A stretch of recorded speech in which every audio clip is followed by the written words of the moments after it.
এই ইতিহাসের প্রত্যেকটা আধুনিক রাজনৈতিক ইতিহাসে, রাষ্ট্রবিজ্ঞানের ইতিহাসে প্রত্যেকটা দেশের স্বাধীনতা সংগ্রাম, বিপ্লব, অভ্যুত্থান অর্থাৎ রাজনৈতিক পরিবর্তনের যে ব্যাপক পরিবর্তন যখন হয় তখন দুটো জিনিস তারা ঠিক করে। একটা হচ্ছে তাদের শাসন পদ্ধতি, তারা কি পদ্ধতি চলবে, আরেকটা হচ্ছে ওই দেশের মানুষের মৌলিক আকাঙ্ক্ষার প্রতিফলনের গ্যারান্টি। এটা ছাড়া কোনো অভ্যুত্থান, এটা ছাড়া কোনো বিপ্লব সার্থক হতে পারে না।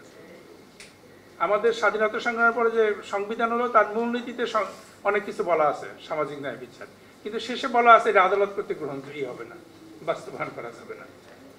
হ্যাঁ, এইবার আমি মনে করি স্বাধীনতার আগে পরে 90-24 মিলিয়ে যে ব্যাপক পরিবর্তনের আকাঙ্ক্ষা নিয়ে আমরা এত মানুষ জীবন দিল, হ্যাঁ, এবং বারে বারেই আমরা হোঁচট খাচ্ছি, সেই হোঁচট খাওয়া থেকে যদি আমাদেরকে বের হয়ে আসতে হয়, একদিকে যেমন শাসন পদ্ধতির সংস্কারের কাজ চলছে, ঠিক তেমনি পাশাপাশি জন আকাঙ্ক্ষার যে গ্যারান্টি, জনমানুষের যে মৌলিক অধিকারের যে গ্যারান্টি, এরও নিশ্চয়তা থাকতে হবে। এর নিশ্চয়তা ছাড়া আমি মনে করি না যে আমরা কোনো সংস্কার পূর্ণাঙ্গ করতে পারবো।